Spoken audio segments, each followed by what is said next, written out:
Hello, I'm Zuz, and I have a complaint. A few years ago, I collaborated on a book with Buthaina Isa. The title translates to A City with Half a Heart, or A Half-Hearted City. That's how Buthaina and I met. The book is about negative and positive emotions, and how fear is the thing that blurs the line between them. Fear, when you really think about it, is something that we have for a reason. It exists in us so that we can protect ourselves and those that rely on us. But with the evolution of man, fear evolved into so many different shapes and became very complicated. And most of the time, this word, fear, has a negative weight to it, and a rather heavy one. In its more extreme forms, fear manifests as phobia, a very sharp, debilitating fear, even if the person feeling it knows that it's irrational. Today, we don't only fear for our kids from a clear, straightforward danger. We worry about them because of an unknown danger, and most of the time it doesn't even harm them physically. I'm afraid that my son won't find a job. I don't want people to talk about my daughter. I will forbid them, I will limit them, and I will protect them because I fear for them. And there's fear that has other names, like embarrassment. I don't want to make a mistake so that I don't get embarrassed, so I won't try, so I won't know new feelings, so I won't discover myself and the world more. There's a fear of the unknown future, but it manifests in a very detailed scenario, and we build our actions based on that fear. That is called anxiety. Fear has so many different shapes and has a very strange relationship to love. But the more important question that I often think of, and I tend to discuss it with myself, it's the definition of fear in a specific context. A concept that includes fear in its definition. The concept of courage is for you to do something as if you're not afraid, but it is by definition to do something despite of fear. Fear is a pivotal element in defining courage. This definition on paper is very simple, but it becomes complicated when we ask who is brave and what does fear look like in this context. Do we consider this person to be brave? The definition on paper applies to them, or is a brave person someone who talks to a person who's dear to them about a sensitive topic that they might not accept and tells the truth despite the consequences? A person who faces discrimination, rejection, someone who's living their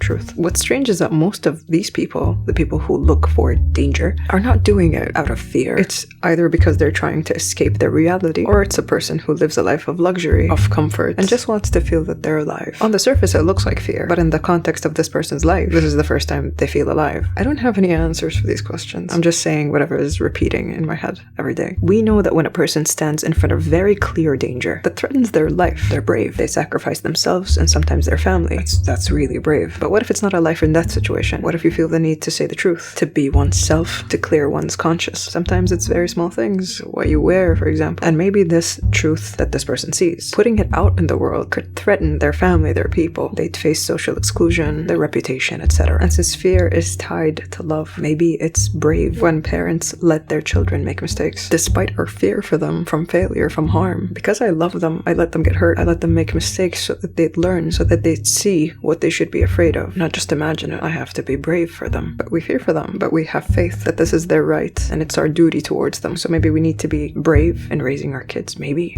Man has evolved and complicated the concepts of right and wrong and injustice and fairness, that you could consider one person to be brave and a coward in one story. It's just told in a different tone. Most of the people that we consider brave in history are people that have been excluded, socially, politically, exiled. They know the end of their story at that time. And so every day, about most of my decisions, I ask myself, what story will be told? About what right?